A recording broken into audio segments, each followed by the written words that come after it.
agradecendo a Deus a oportunidade deste encontro, deste estudo. Eu espero que vocês estejam bem, em paz, com saúde, que tenham passado bem esse domingo, refazendo forças, descansando, organizando tarefas. E para iniciar as atividades desta noite, a prece de abertura fica por conta da Jo Roque. Por favor, Jo. Boa noite a todos. Boa noite. Esperamos que todos estejam bem, na paz do Senhor. Convido a todos para fecharmos nossos olhos, levarmos nossos pensamentos a Deus, um sentimento de paz, gratidão. Amado Pai, agradecemos por mais essa noite de estudo. Agradecemos a presença de todos os irmãos, encarnados e desencarnados. Agradecemos a oportunidade de estarmos reunidos em Teu nome, para estudarmos os ensinamentos deixados por Jesus, nosso mestre e amigo. Agradecemos por podermos estudar esses ensinamentos à luz do Espiritismo, essa doutrina que nos esclarece, nos conforta. Permita, Senhor, que os amigos espirituais nos envolvam com as boas energias, nos intuam, para que a gente possa compreender esses ensinamentos. Rogamos, Senhor, por todos os irmãos que estão nesse momento passando por provas difíceis, expiações, que todos encontrem alívio, serenidade para enfrentá-las. Que possamos ajudar de alguma maneira esses nossos irmãos. E que a nossa noite seja abençoada, que a nossa semana seja abençoada com pensamentos de fraternidade. Que assim seja, graças a Deus. Muito obrigada, Jo. Hoje é o nosso 24º encontro, já estamos completando, no próximo domingo, completamos já os nossos 6 meses de estudos, graças a Deus. Pois bem, nós estamos estudando as parábolas do reino e já passamos por 6 delas.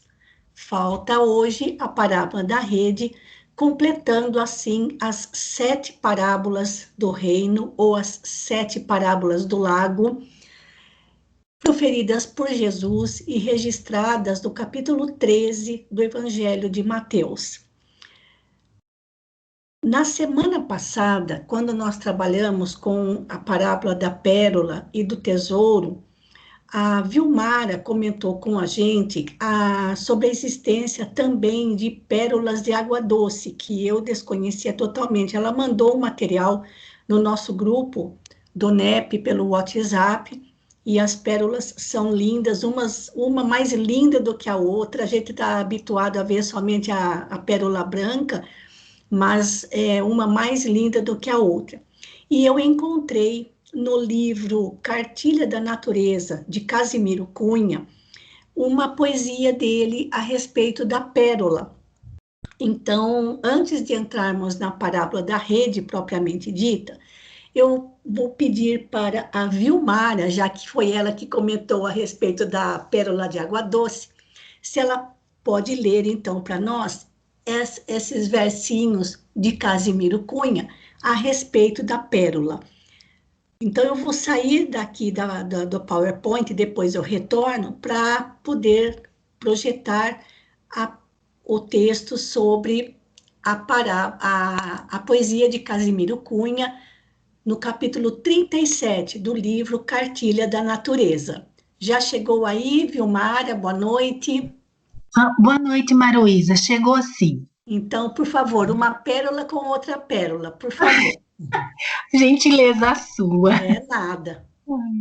Então vamos lá. A pérola. Dos trabalhos de conquista da fortuna dadivosa, destaca-se a pescaria da pérola preciosa.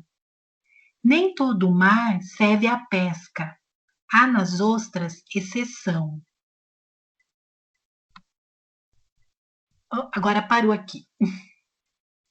Uma travadinha aqui, ó. Eu posso continuar do texto que eu tenho aqui? Claro. Então, nem todo mar serve à pesca. Há nas ostras exceção. Em verdade, muito poucas atendem na seleção. Extremas vicissitudes, trabalhos, perigos, dores, tudo isso desafia o esforço dos pescadores. Não se pode prescindir de serviços sobre-humanos, com cuidado e intrepidez no fundo dos oceanos. É preciso haver coragem estranha a qualquer temores, no justo desprezo aos monstros das zonas inferiores. A descida no mergulho ao longo de enorme abismo traduz um ato de fé que descende do heroísmo. Mas, depois do sacrifício a que o homem se conduz, vem a pérola mostrando um sonho formado em luz. Todo o ouro amoedado nos arquivos da avareza não cria esse dom de Deus que surge da natureza. No esforço do pensamento, imita essa pescaria. No oceano do Evangelho, a paz e sabedoria. Trabalha, despreza os monstros, esquece a dificuldade e acharás com Jesus Cristo as pérolas da verdade. Casimiro Cunha. Isso. Pode comentar, fazer algum comentário que você gostou. A hora que eu li esse texto, uma palavra veio assim na minha mente. Autoconhecimento. Porque como ele fala que o trabalho, né, para se encontrar esse reino dos céus, o trabalho é trabalhoso, é redundante, né? Mas Sim. é isso. E eu acho que para começar esse trabalho de busca, como o reino de Deus está dentro da gente, como é que a gente começa esse trabalho? Se autoconhecendo, né? Para tentar descobrir o que a gente tem que está deixando a casquinha ali da ostra tão dura que a gente não consegue chegar até a pérola. Então, eu acho que essa coragem que ele fala é essa coragem que a gente precisa ter de realmente se olhar para dentro, né? De se olhar mesmo e começar esse trabalho interior. Né? Esse mergulho que ele fala, eu acho que eu entendo assim, sabe? Que é um mergulho para dentro da gente mesmo. Sim, exatamente. E como é que equipamento a gente pode ter, que equipamento a gente tem para fazer esse mergulho? É o Evangelho, sim, né? Porque lá ali tem todo o material que a gente precisa para fortalecer a nossa fé, a nossa esperança, a nossa confiança, que a gente vai conseguir se desprender de todo esses sentimentos negativos, nessas coisas assim ruins, entre aspas, que a gente carrega. Os E aí a monstros, gente esses encontra monstros. o tesouro, né? A pérola preciosa. É isso. É muito lindo o que ele colocou aqui, né, gente? Então, assim, a gente fecha também a parábola da pérola, que eu não me lembrava, realmente são 100 capítulos nesse livro, Cartilha da Natureza, e eu, sinceramente, não me lembrava desses versinhos dele a respeito da pérola. Então, fica aí. As pérolas da verdade que nós vamos encontrar com Jesus nesse mergulho profundo para dentro de nós mesmos, e o Evangelho é que vai nos dar o suporte para isso, trazendo paz e sabedoria. Então vamos esquecer os monstros que nós mesmos construímos dentro da gente. Muito lindo. Muito obrigada, viu, Vilmara? Mais uma vez, viu? Muito obrigada. Imagina, eu que agradeço. Certo. Vamos em frente. Então, vamos em frente. Então, eu volto novamente no PowerPoint e vamos hoje, então, fazer Pera um pouquinho, gente, eu vou ter que, às vezes dá uma travadinha aqui, eu vou parar de compartilhar e vou compartilhar novamente, tá bom? Que inclusive pode até ser que alguém não consiga visualizar quando a gente muda de tipo de arquivo e volta. Pronto, agora sim. Então, nós vamos hoje começar com a parábola da rede, a última das 7, e também é uma parábola curtinha. E vamos ver onde é que ela aparece. Então, as referências somente no Evangelho de Mateus, que, na verdade, esse finalzinho desse bloco das 7 parábolas, a parábola da rede, a parábola propriamente dita, vai dos versículos 47 ao 50.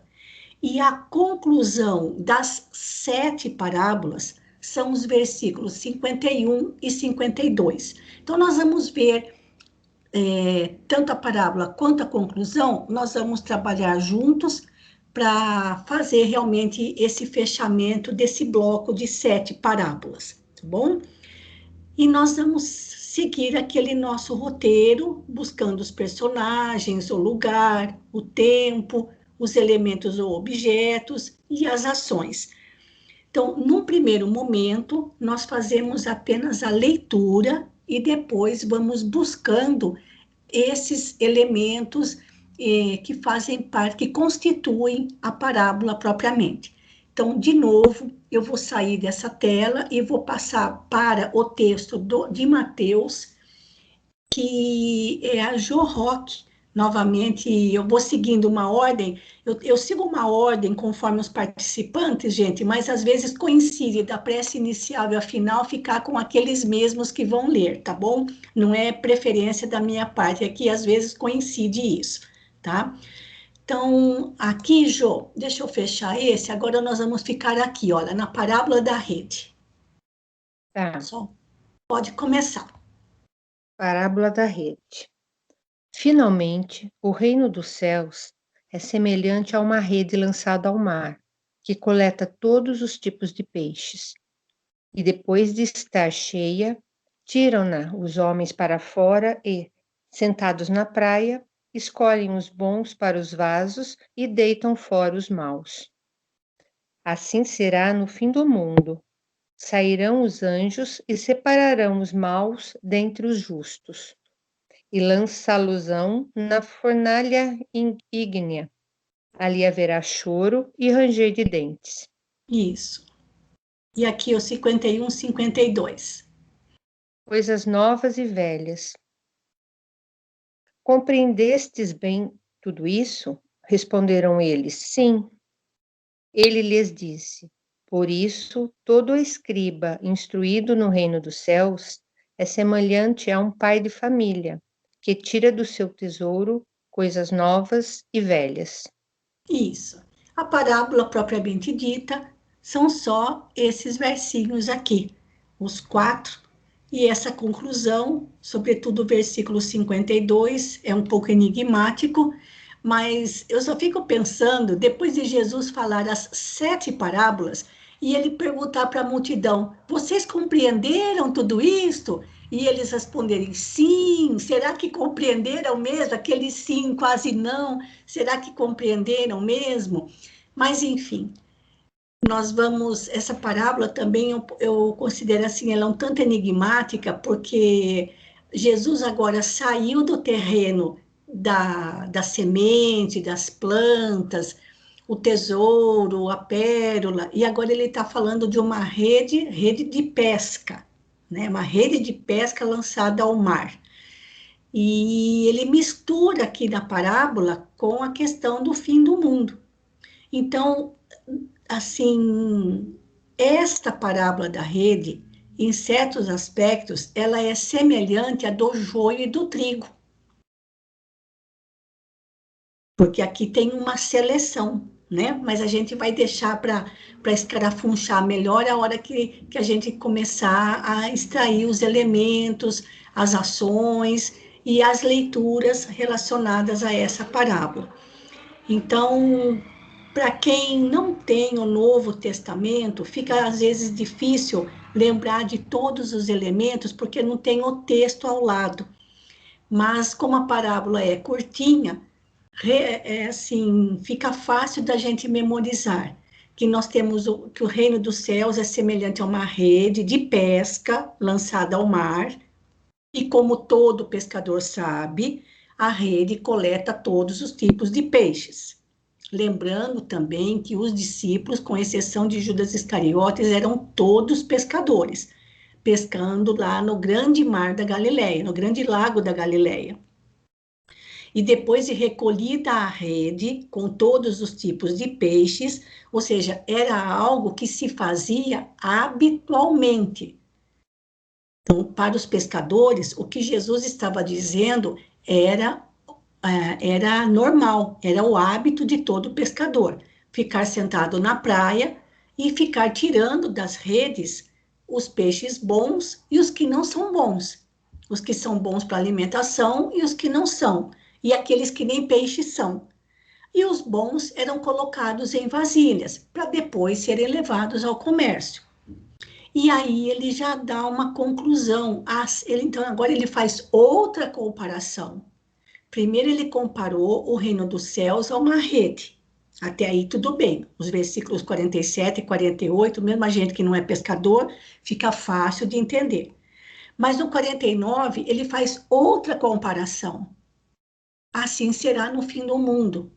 Ou seja, no final de uma era, não no fim do mundo catastrófico, mas no final de uma era, ou no final de um ciclo, onde a humanidade passará para um ciclo melhor de moralidade, assim também vai acontecer. Vai haver uma seleção entre maus e entre os justos. Em outras palavras, nem todos poderão reencarnar, continuar reencarnando aqui na Terra. Quem é que faz essa seleção? Aquele que eles chamam de anjos, que são espíritos superiores, que auxiliam na programação das reencarnações para os espíritos. E lança-losão na fornalha ígnea. Ígnea quer dizer ardente, fornalha ardente, onde haverá choro e ranger de dentes.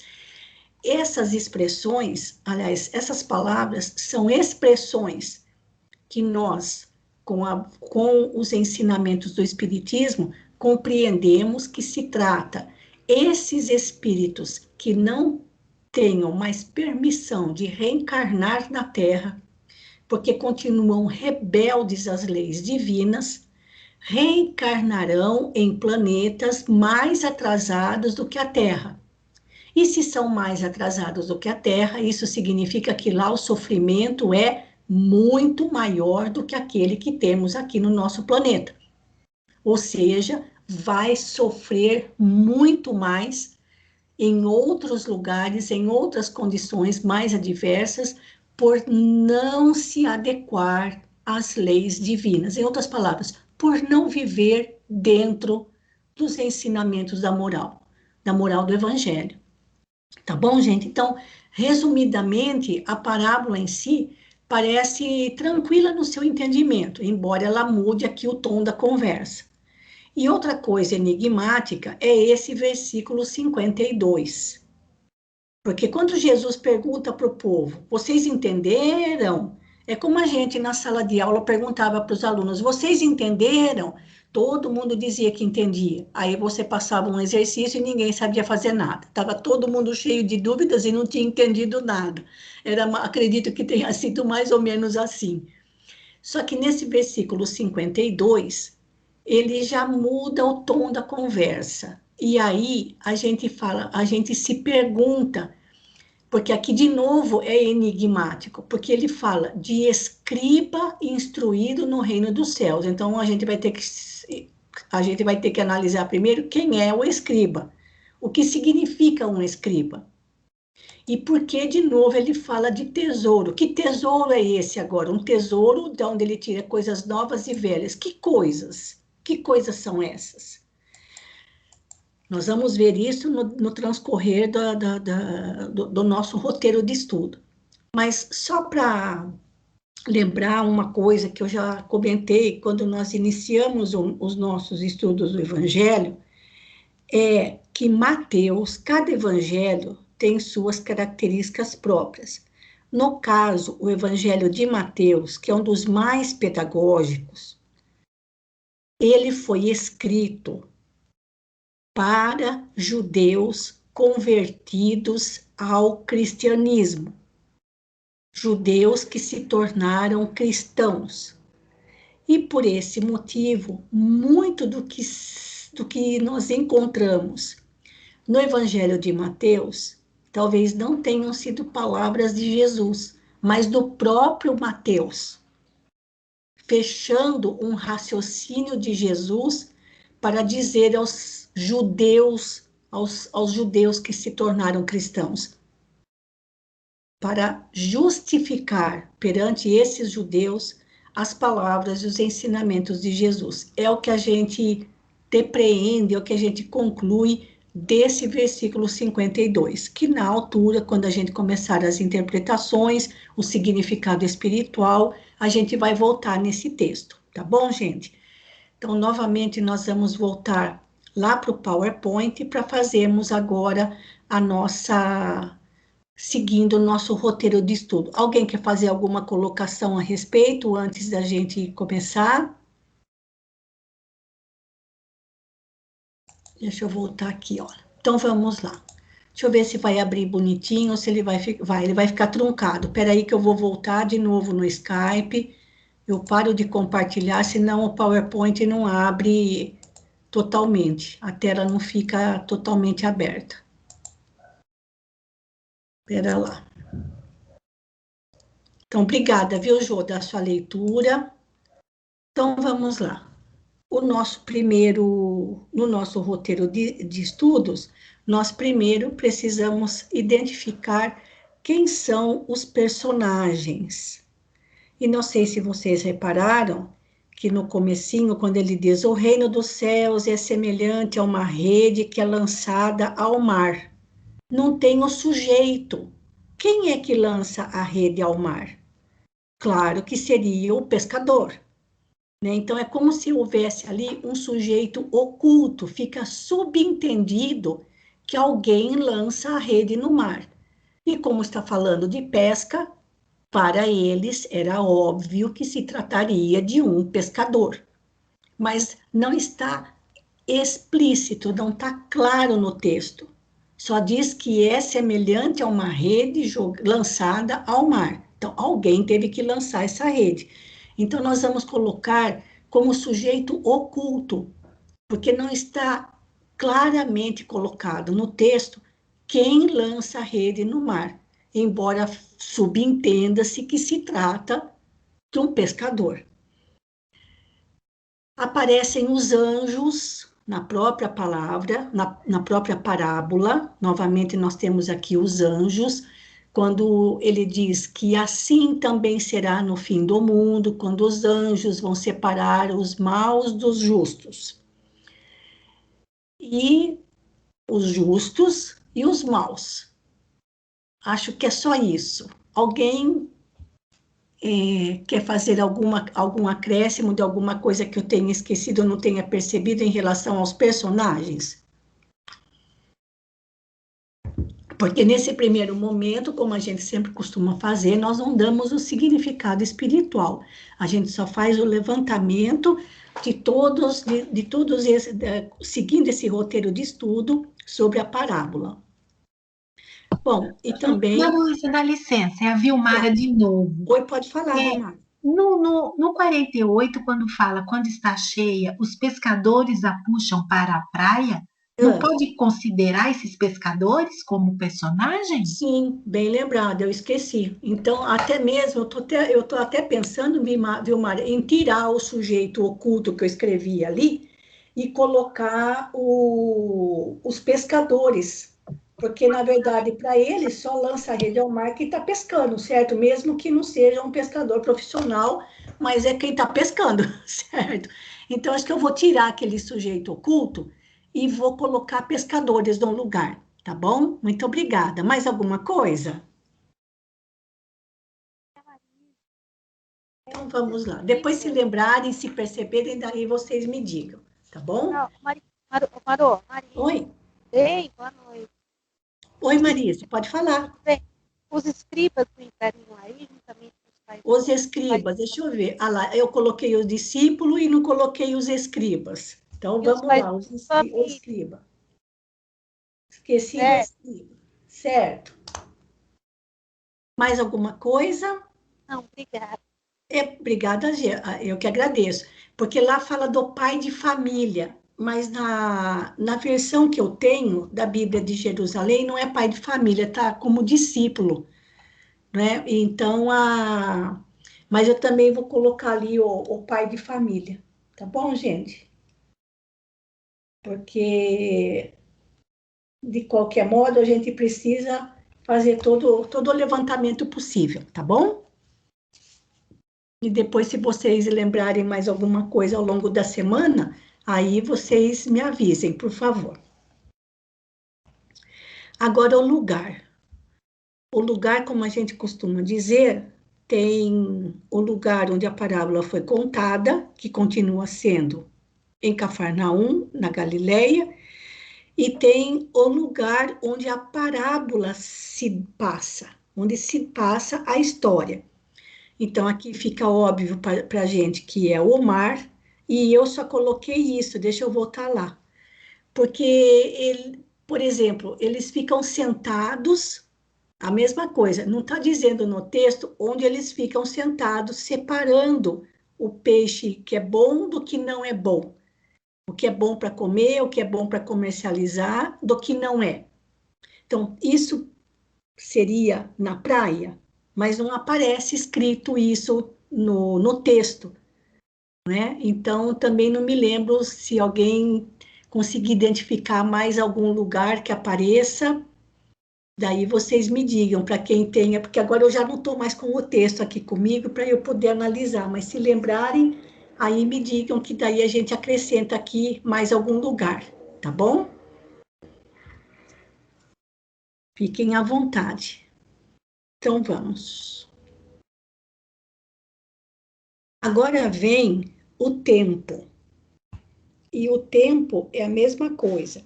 O tempo do relacionado ao momento em que a parábola foi contada e o tempo da própria parábola. Então, como Jesus conversava com as pessoas nas margens do lago, era sempre ao longo do dia. Então, por isso que nem estamos mais reforçando ou lembrando disso a todo momento. E tem o tempo a que a própria parábola se refere. Então, vamos lá. Tem o momento de lançar a rede. Vamos ver se eu consegui colocar mais ou menos na sequência. Tem o momento da pescaria propriamente dita, que é a hora que tira a rede da água. Tem o momento de escolher o peixe, que é a separação, e nessa escolha, ao mesmo tempo, o peixe é separado do que serve, do que não serve. Um momento que é o do fim do mundo, que nós vamos ter, mais uma vez, que reforçar qual é o significado disso. Tá bom? Deixa eu ver se tem mais alguma coisa ou não. É só esse. Alguém lembra de acrescentar mais alguma coisa? Ali tem o tempo de separar o peixe, mas eu já lembrei de mais uma coisa, que seria o momento de separar os bons, os maus dos justos. Se alguém tiver mais alguma anotação, alguma coisa que tenha se lembrado. Celina, mais alguma coisa marcada aí nos seus apontamentos, por favor, fale para a gente, tá bom? Pode deixar, tá tudo ok. Tá bom. Bom, e os elementos. Claro que o elemento principal aqui é a rede, porque Jesus, ele compara o reino dos céus a uma rede de pesca, então vai ser de grande importância para a compreensão dessa parábola que a gente saiba que a gente conheça o máximo possível sobre as redes de pesca. Porque hoje, se a gente falar de rede, todo mundo já pensa na internet, nas redes sociais. Será que a gente pode fazer uma ligação? Será que existe uma forma de fazer um link, como se fala hoje, entre uma rede de pesca e as redes sociais de hoje? A internet hoje? Então, o elemento de maior peso nessa parábola é a rede. Assim como na parábola da semente, do joio e do trigo, do grão de mostarda, o elemento principal era a semente. Na do tesouro era do tesouro, na pérola era a pérola, e agora a rede. Então a gente precisa, assim, escarafunchar bastante e ir pensando ao longo da semana tudo que está relacionado a uma rede de pesca, tá? O outro elemento é quando ele fala de tudo, ou seja, que a rede de pesca, quando é lançada, seja no mar ou no rio, pega de tudo quanto é tipo de peixe.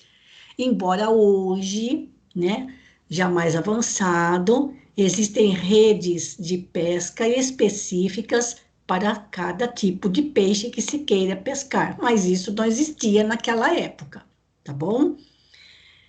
E, inclusive, uma coisa que me veio agora era do que essas redes eram feitas naquela época. De nylon é que não seria. Então, do que era feito? Qual era o material que eles utilizavam para confeccionar as redes de pesca? Isso fica como tarefa caseira ao longo da semana para buscarmos conhecer um pouco mais a respeito dessa atividade, lembrando que 11 dos discípulos eram pescadores. Então, uma rede de pesca pegar de tudo significa que pegou tudo quanto é tipo de peixe e até o que não era peixe. As vasilhas, ou os vasos, ou os potes, onde os peixes que eram bons eram colocados. E o que não presta é o outro elemento, porque os peixes bons eram colocados nas vasilhas, e o que não presta era lançado fora, numa fornalha ardente, né? O que serve, então, tem o peixe que não presta e tem o peixe que presta. A fornalha ardente, o choro e ranger de dentes. Então, vocês conseguem lembrar de mais alguma coisa, de mais algum elemento para quem tem o texto? É muito importante, viu, gente, poder ter o texto do lado para acompanhar, já que eu fico em outra tela. Mas hoje, especificamente, também eu acabei esquecendo de pegar a minha Bíblia de Jerusalém aqui para a gente poder acompanhar. Então, se vocês se lembrarem de mais alguma coisa, aliás, até tem, né? Porque ele fala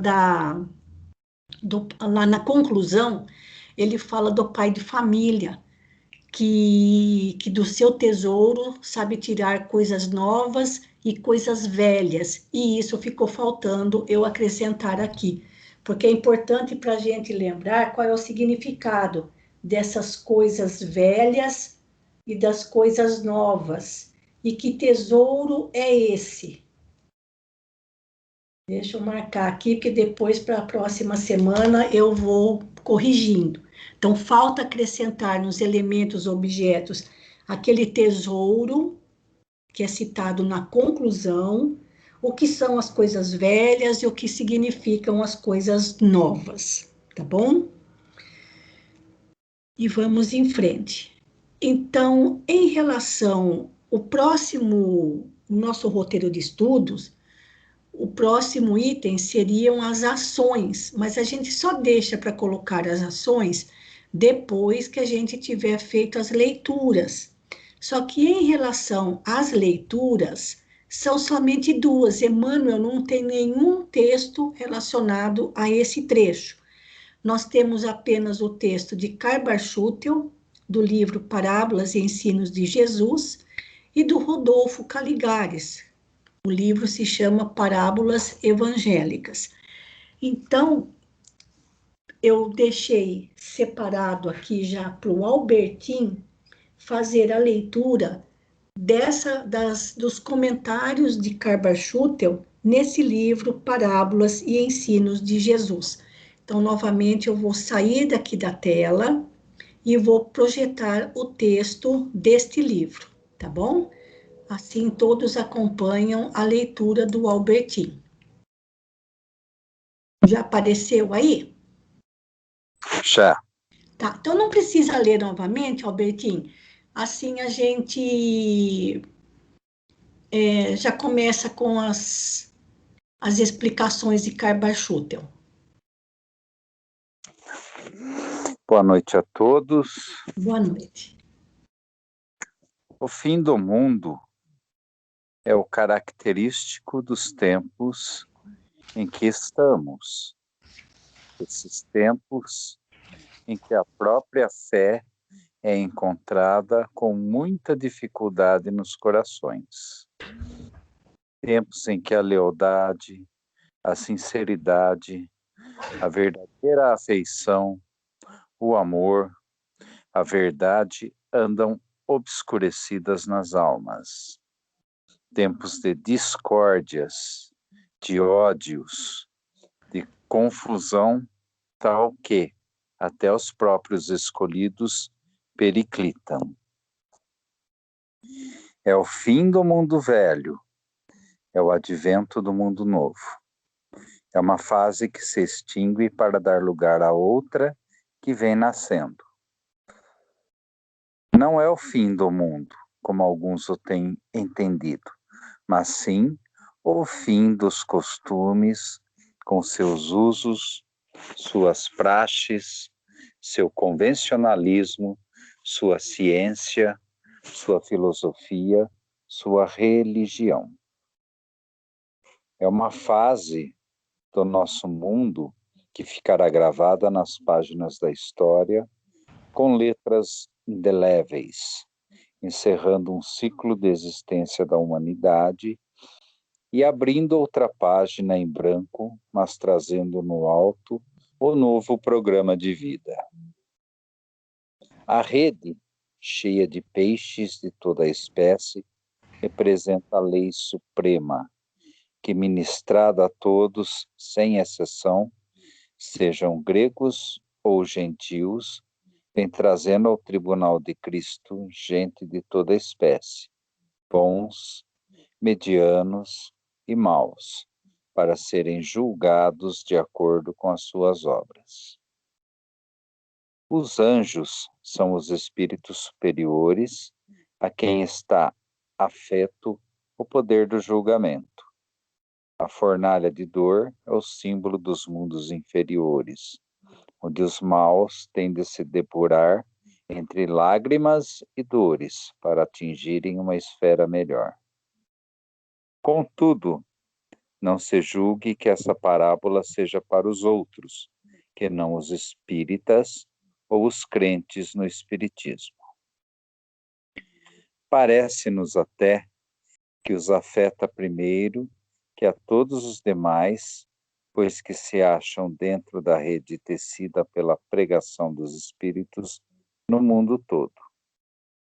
Quer dizer que não vale só conhecer, é preciso também praticar. Não vale estar dentro da rede, é indispensável ser bom. Os que conhecem o amor e não têm amor, os que exigem a lealdade e a sinceridade, mas não as praticam, os que clamam por indulgência e não são indulgentes, os que anunciam a humildade, mas se elevam aos primeiros lugares, deixando o banco do discípulo para se sentarem na cadeira do mestre. Todos estes, e ainda mais os perjuros, os convencionalistas, os tíbios e os subservientes, não poderão ter a cotação dos bons, dos humildes, dos que têm o coração reto, dos que cultivam o amor pelo amor, a fé pelo seu valor progressivo, e trabalham pela verdade para terem liberdade. A parábola da rede é a última da série das 7 parábolas que o mestre propôs a seus discípulos. Por isso, o apóstolo, ao publicá-la no seu evangelho, conservou a expressão que Cristo lhe deu ao propô-la. Finalmente, ela é a chave com que Jesus quis fechar naqueles corações o ensino alegórico que lhes havia transmitido. Ensino bastante explicativo do reino dos céus, com todas as suas prerrogativas. Isso.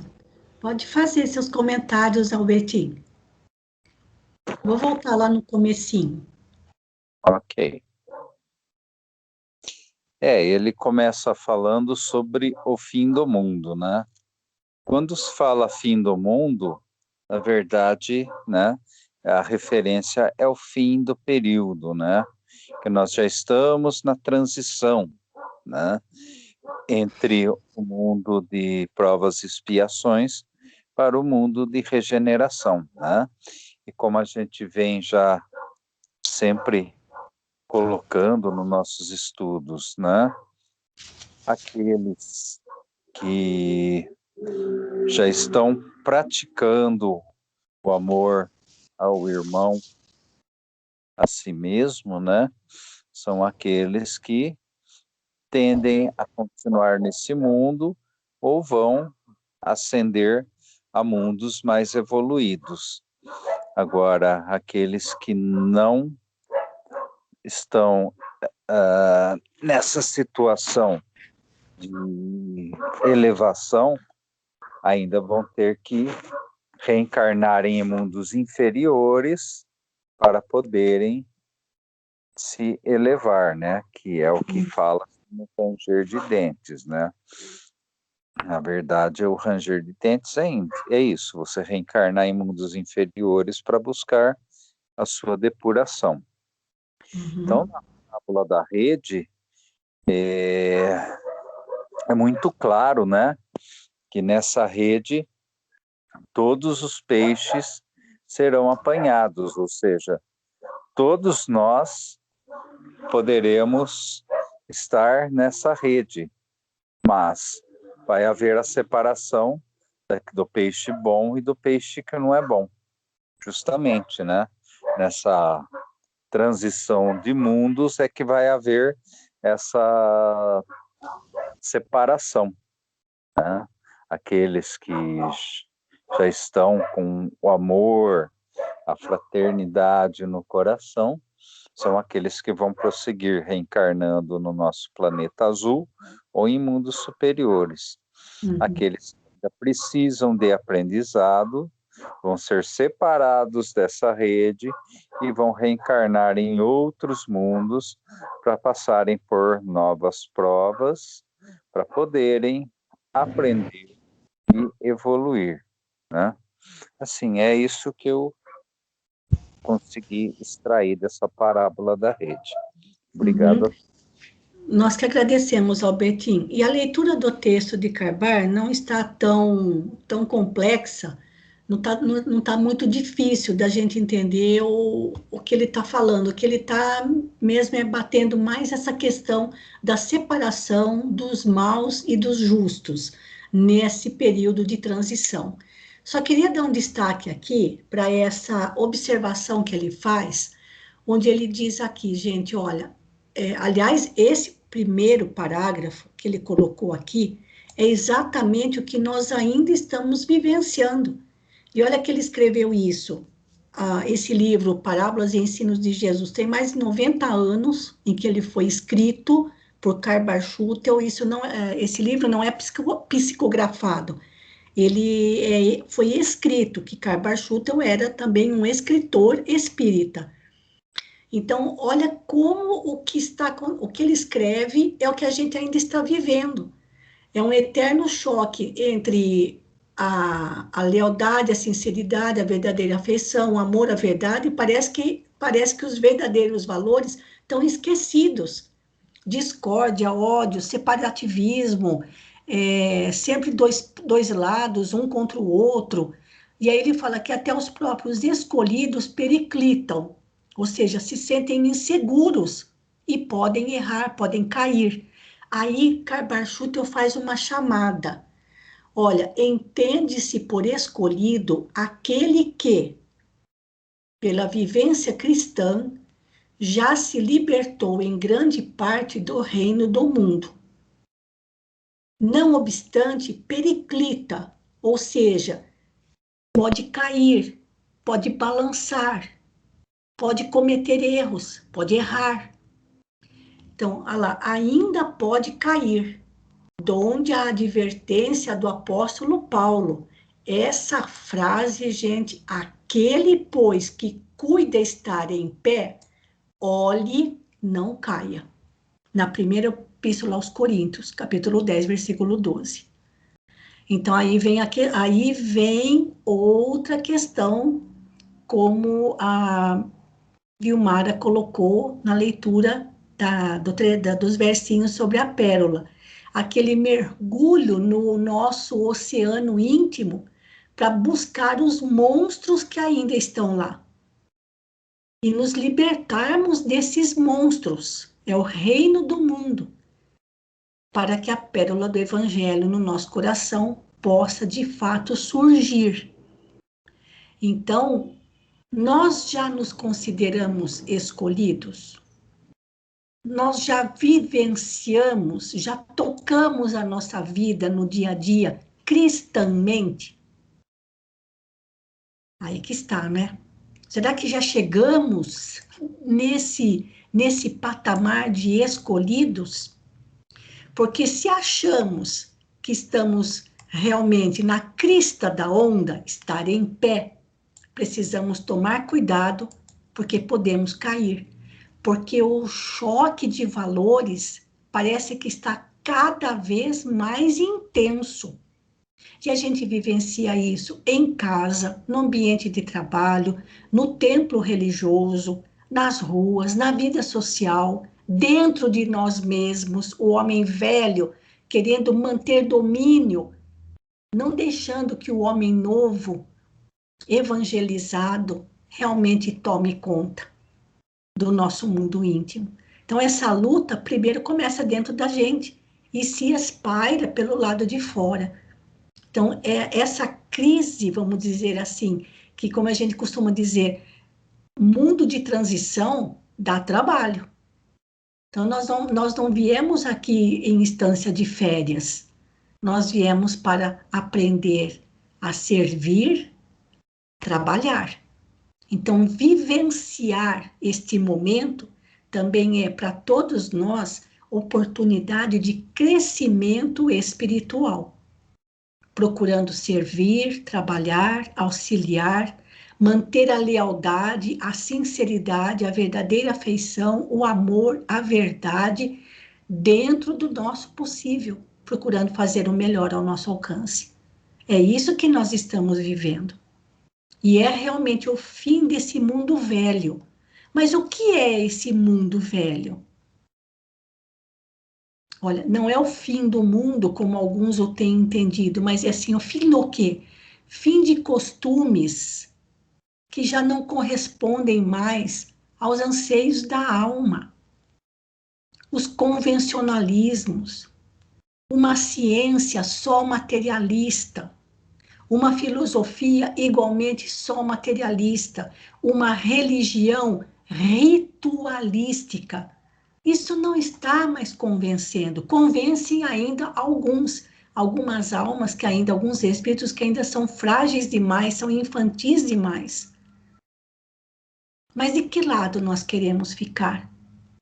E eu me lembro tão bem de uma frase de Emmanuel, gente, onde ele diz mais ou menos assim, que a espiritualidade superior espera colaboradores experientes para ajudar na renovação espiritual da Terra. Então vem a pergunta, a colocação de Caebar. Desejamos ou não ser escolhidos para fazer parte dessa equipe de colaboradores experientes? Ou vamos continuar choramingando, reclamando, que não é aquela criança birrenta, com a chupeta na boca, ou chupando pirulito, que não quer saber de trabalho, não quer saber de aprender, não quer saber de se modificar, não quer saber de trabalhar, de servir, de compreender, de ter compaixão? Porque não se confia uma tarefa a corações inexperientes. Então, Jesus espera colaboradores experientes para ajudar nesse processo de espiritualização, de evangelização da humanidade. De que lado nós gostaríamos de ficar? Onde desejamos ficar? E aí, Caebar fala, ou melhor, ele coloca como é que ele compreende o significado da rede. A rede cheia de peixes de toda espécie representa a lei suprema, ministrada a todos, sem exceção. Porque naquela época, as redes eram muito mais rústicas do que as que se tem hoje. Então, o pescador, ao lançar a rede no grande lago, ele sabia que aquela rede ia trazer peixe e outros seres vivos que não fossem peixes, que ia vir tudo junto e misturado. Mas antes disso, gente, por isso que eu comentei fiz nos nossos comentários, o ponto principal dessa parábola é a rede. Porque antes de jogar a rede ao mar, ela teve que ser tecida. Então, quem é que tece a rede? Bom, na cabeça deles era o pescador, o próprio pescador, ou alguém que, embora não pescasse, soubesse fazer rede de pesca. Mas como o significado principal dessa parábola está apoiado na questão da rede de pesca, então nós tínhamos que pensar nisso também. Quem é que tece a rede? Porque ela, de qualquer modo, vai ser lançada. E nós queremos ou não ser capturados por essa rede? Ou queremos ficar de fora?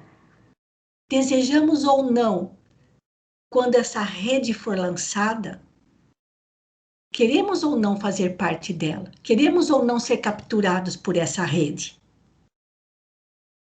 E eu não tenho certeza, gente, eu preciso confirmar isso daí, talvez alguém que também esteja familiarizado com as obras de André Luiz, mas eu me lembro de um livro que conta a história da Rainha Santa de Portugal. Não me lembro do nome do livro agora, mas eu me lembro que ela, com toda a sua equipe, quando ia para as zonas vibracionais de sofrimento, eles lançavam uma rede magnética, para que aqueles espíritos que já estivessem em processo de arrependimento pudessem ser capturados, vamos dizer, no bom sentido, e trazidos para tratamento. Eu preciso consultar isso melhor, porque eu tenho o livro aqui, eu quero pegar, assim, de uma maneira que a gente possa ter uma ideia de quanto esse símbolo da rede é importante para a gente. Mas eu não me lembro se é nesse livro que conta a história da Rainha Santa de Portugal, ou se é em alguma outra obra de André Luiz, onde ele também comente algo a respeito disso. Agora, no momento, eu não me lembro, mas ao longo da semana, se Deus quiser, aí os amigos espirituais podem dar uma ajudinha para a gente. Tá bom, gente? Então, nós já estamos aqui quase chegando no nosso finalzinho. Quero deixar mais um tempo também para alguém que queira fazer algum comentário. Que daí, na semana que vem, a gente tem essas correções para fazer e temos o texto do Caligares, para depois buscarmos o significado espiritual de cada elemento da parábola. Tá bom? Alguém quer fazer algum comentário a respeito, antes de nós finalizarmos?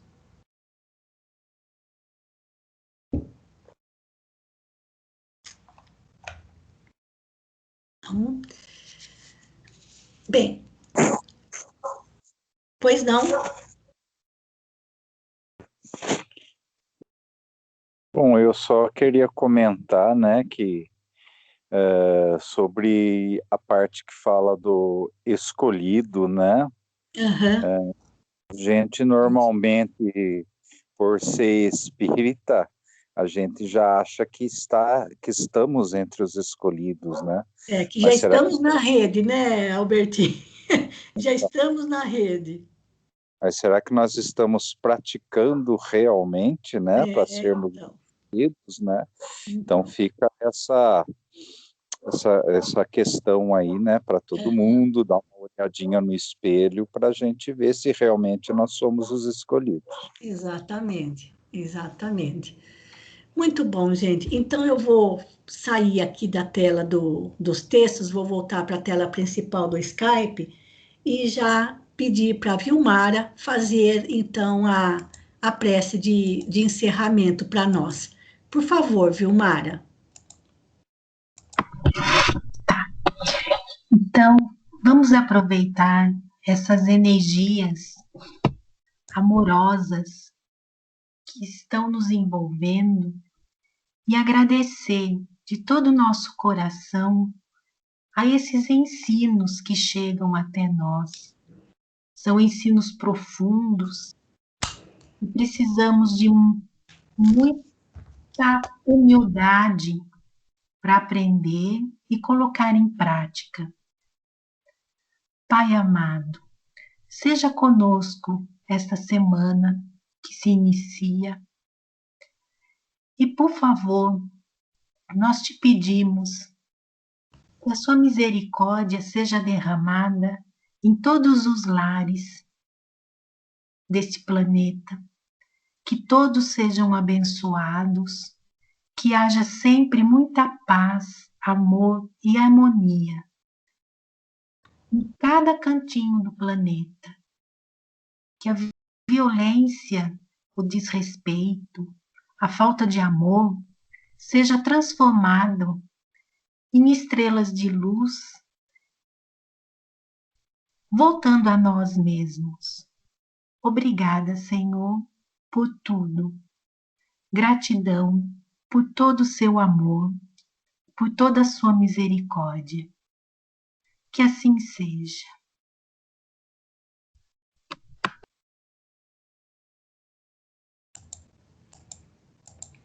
Queridos amigos, nós agradecemos a companhia de todos, desejamos um bom restinho de noite de domingo, um bom descanso, uma abençoada semana para todos. Muito obrigada pela companhia de vocês e até amanhã, se Deus quiser, na nossa reunião. Um grande abraço e fiquem todos com Deus. Muito obrigada mais uma vez.